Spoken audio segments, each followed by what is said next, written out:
ದಿನಾಂಕ 1 ಜೂನ್ 2026 ತನಕ ಅವಕಾಶ ಇರತ್ತೆ. ಅಂದ್ರೆ ಕೊನೆ ದಿನಾಂಕ ಇದು.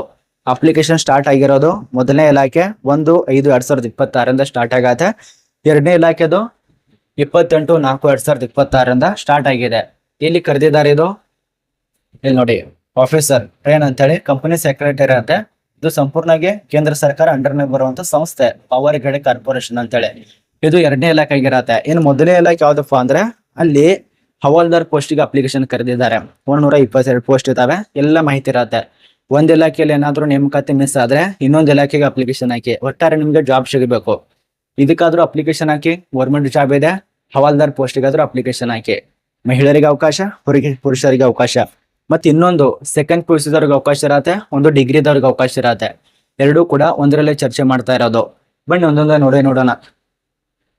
ಇದ್ರ ಬಗ್ಗೆ ಸ್ವಲ್ಪ ಶಾರ್ಟ್ ಕಟ್ ಆಗಿ ತಿಳಿಸ್ಕೊಡ್ತಾನೆ. ಅದ ನಂತರ ಅದಕ್ಕೆ ತಕ್ಕಂತೆ ಎಲ್ಲ ಮಾಹಿತಿ ನೋಡೋಣ. ಇಲ್ಲಿ ವಯೋಮಿತಿ ಸ್ವಲ್ಪ ನೋಡಿ, 18ರಿಂದ 33 ವರ್ಷ ಇರತ್ತೆ. ಸ್ಟಾರ್ ಕೊಟ್ಟಿದಾರಲ್ಲ, 33 ವರ್ಷ, ಅದರಲ್ಲಿ ಸ್ಟಡಿಲಿ ಕೂಡ ಇರತ್ತೆ. ಎಷ್ಟೆಷ್ಟು ಆಗಿರ್ಬೇಕಂತ ಕೊಟ್ಟಿದ್ದಾರೆ. ಇಲ್ಲಿ ಆಫೀಸರ್ಸ್ ಕಂಪನಿ ಸೆಕ್ರೆಟರಿ ಇರತ್ತೆ. ನಾನು ತಿಳಿಸ್ಕೊಡ್ತಾ ಇರೋದು ಮೊದಲೇ ಇಲಾಖೆ ಪವರ್ ಗ್ರಿಡ್ ಕಾರ್ಪೊರೇಷನ್ ದಲ್ಲಿ ಒಂದು ಪೋಸ್ಟ್ ಇರತ್ತೆ. ಎಸ್ ಟಿ ಸಾರಿ ಅಪ್ಲೈ ಮಾಡಿ. ಮತ್ತೆ ಇಲ್ಲಿ ಪೋಸ್ಟ್ ID ಕೊಟ್ಟಿದ್ದಾರೆ 562 ಪೋಸ್ಟ್ ಹೆಸರು. ಅದ ನಂತರ ಎಷ್ಟು ಪೋಸ್ಟ್ ಇದಾವೆ ಅದನ್ನ ಕೊಟ್ಟಿದ್ದಾರೆ. ಏಜ್ ಲಿಮಿಟ್ ಇಷ್ಟು. ಮತ್ತು ಕ್ವಾಲಿಫಿಕೇಶನ್ ಕ್ಯಾಂಡಿಡೇಟ್ಗಳು ನೀವೇನಾದ್ರು ಈ ಒಂದು ಅಸೋಸಿಯೇಟ್ ಮೆಂಬರು ಅಥವಾ ಇನ್ಸ್ಟಿಟ್ಯೂಟ್ ಅಲ್ಲಿ ಕಂಪನಿ ಸೆಕ್ರೆಟರಿ ಇಂಡಿಯಾ ಇದ್ರೆ ಅಪ್ಲಿಕೇಶನ್ ಹಾಕ್ಬಹುದು. ಅಂದ್ರೆ ಒಟ್ಟಾರೆ ಪದವಿ ಆಗಿರ್ಬೇಕು ಮತ್ತೆ ಅನುಭವ ಕೂಡ ಬೇಕಾಗತ್ತೆ. ಈಗಾಗಲೇ ಕೆಲಸ ಮಾಡ್ತಿರೋರು ಅಪ್ಲಿಕೇಶನ್ ಹಾಕ್ಬಹುದು. 40,000 ತನಕ ಸಂಬಳ ಇರತ್ತೆ. ಮತ್ತೆ ಎಷ್ಟು ಫ್ರೀಡ್ ಇರತ್ತೆ ಅದು ಕೊಟ್ಟಿದ್ದಾರೆ. ಮತ್ತೆ ಯಾವ ರೀತಿ ನಿಮಗೆ ಸಂಬಳ ಹೆಚ್ಚಿಗೆ ಆಗತ್ತೆ ಅದು ಕೊಟ್ಟಿದ್ದಾರೆ. 50ರಿಂದ 1,60,000 ತನಕ. ಮತ್ತೆ ಅಗ್ರಿಮೆಂಟ್ ಕೊಟ್ಟಿದ್ದಾರೆ. ಎಷ್ಟು ವರ್ಷದ ತನಕ ಮಾಡ್ಕೋತಿರಲ್ಲ ಅದಕ್ಕೆ ತಕ್ಕಂತೆ. ಅಪ್ಲಿಕೇಶನ್ ಫೀಸು ನಿಮ್ಗೆ ಕೊಟ್ಟಿಲ್ಲ. CTC ಕೊಟ್ಟಿದ್ದಾರೆ ನೋಡಿ, ಅಂದ್ರೆ ನಿಮ್ಗೆ ಡ್ಯೂರೇಷನ್ ರಿಟೈರ್ಡ್ ಆದ್ಮೇಲೆ ಎಷ್ಟು ಸಿಗತ್ತೆ ಅಂತ ಹೇಳಿ. ಮತ್ತು ವೈಮಿತಿಯಲ್ಲಿ ಸಡಿಲಿಕೆ ಅದು ಕೊಟ್ಟಿದ್ದಾರೆ 5ರಿಂದ 15 ವರ್ಷ. ಇದು ಪವರ್ ಗ್ರಿಡ್ಗೆ ಸಂಬಂಧಪಟ್ಟಂತೆ ಮಾಹಿತಿ. ಆನ್ಲೈನ್ ಅಲ್ಲಿ ಇರತ್ತೆ. ಅಪ್ಲಿಕೇಶನ್ ಹಾಕಿ. ಒಂದೇ ಪೋಸ್ಟ್, ಜಾಸ್ತಿ ಪೋಸ್ಟ್ ಕರೆದಿಲ್ಲ. ಇದೊಂದು ಬೇರೆ ನೇಮಕಾತಿ ಆಗಿರತ್ತೆ. ಅಪ್ಲಿಕೇಶನ್ ಹಾಕಿ. ಇನ್ನು ಎರಡನೇದ ನೋಡಿ, ನಮ್ ಭಾರತೀಯ, ನಿಮ್ಗೆ ತಿಳಿಯುತ್ತೋ ಇಲ್ಲೋ ನನಗಂತೂ ಗೊತ್ತಿಲ್ಲ, ಬಟ್ ಹಿಂದಿಯಲ್ಲಿ ನೋಟಿಸ್ ಇದೆ. ಇಲ್ಲಿ ನೋಡಿ, ಅಪ್ಲಿಕೇಶನ್ ಹಾಕೋದಕ್ಕೆ 1/6/2026 ತನಕ ಅವಕಾಶ ಇರುತ್ತೆ. ಸ್ಟಾರ್ಟ್ ಡೇಟ್ 1/5/2026 ಸ್ಟಾರ್ಟ್ ಆಗ್ತಾ ಇದೆ. ಇಲ್ಲಿ ಕರೆದಿದ್ದಾರೆ, ಯಾವ ರೀತಿಯಾಗಿ ಕರೆದಿದ್ದಾರೆ ಒಂದೊಂದು ಡೀಟೇಲ್ಸ್ ಇಲ್ಲಿ ತಿಳಿಸ್ಕೊಡ್ತೇನೆ ನಾನು. 122 ಪೋಸ್ಟ್ ಇದೆ. ಸೆಕೆಂಡ್ PUC ಅವಕಾಶ ಇರುತ್ತೆ.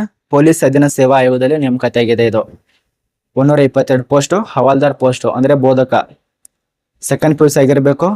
18 ವರ್ಷದಿಂದ 37 ವರ್ಷದ ಅಭ್ಯರ್ಥಿ ಇರಬೇಕಾಗತ್ತೆ. ಅರ್ಧ ಶುಲ್ಕ 100 ರೂಪಾಯಿ ಇಟ್ಟಿದ್ದಾರೆ.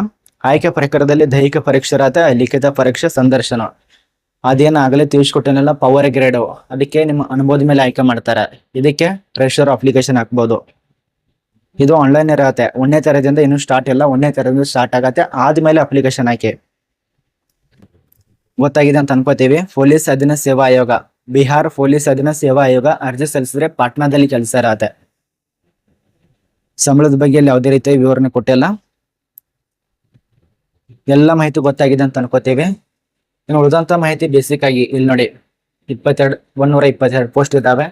ಯಾವ್ದು ಪೋಸ್ಟ್ ಇಲ್ಲಿ ಕೊಟ್ಟಿದ್ದಾರೆ ನೋಡಿ, ನೀವು ನೋಡ್ಕೊಳ್ಳಿ. ಇದಕ್ಕೆ ಸಂಬಂಧಪಟ್ಟಂತ ಹಿಂದಿ ಬರ್ತಿರ್ತಂದ್ರೆ ಓದೋದಕ್ಕೆ ಸರಿಯಾಗಿ ನೋಡ್ಕೊಳ್ಳಿ. ಟೋಟಲ್ ಆಗಿ 16 ಪೇಜ್ ಗಟ್ಟಲೆ ಒಂದು ನೋಟಿಸ್ ಪ್ರಕಟ ಮಾಡಿದ್ದಾರೆ. ಇದು ಹಿಂದಿಯಲ್ಲಿ ಕೊಟ್ಟಿದ್ದಾರೆ. ನಾನು ನಿಮಗೆ ಕನ್ನಡದಲ್ಲಿ ತಿಳಿಸ್ಕೊಟ್ಟಿದ್ದೇನೆ ನೋಡಿ. 2 ನೋಟಿಸ್ ನಮ್ಮ ಟೆಲಿಗ್ರಾಮ್ ಗ್ರೂಪ್ ಅಥವಾ ಇನ್ಸ್ಟಾದಲ್ಲಿ ನಾನು PDF ಅನ್ನು ಅಪ್ಲೋಡ್ ಮಾಡಿದ್ದೇನೆ. ಚೆಕ್ ಮಾಡ್ಕೊಳ್ಳಿ.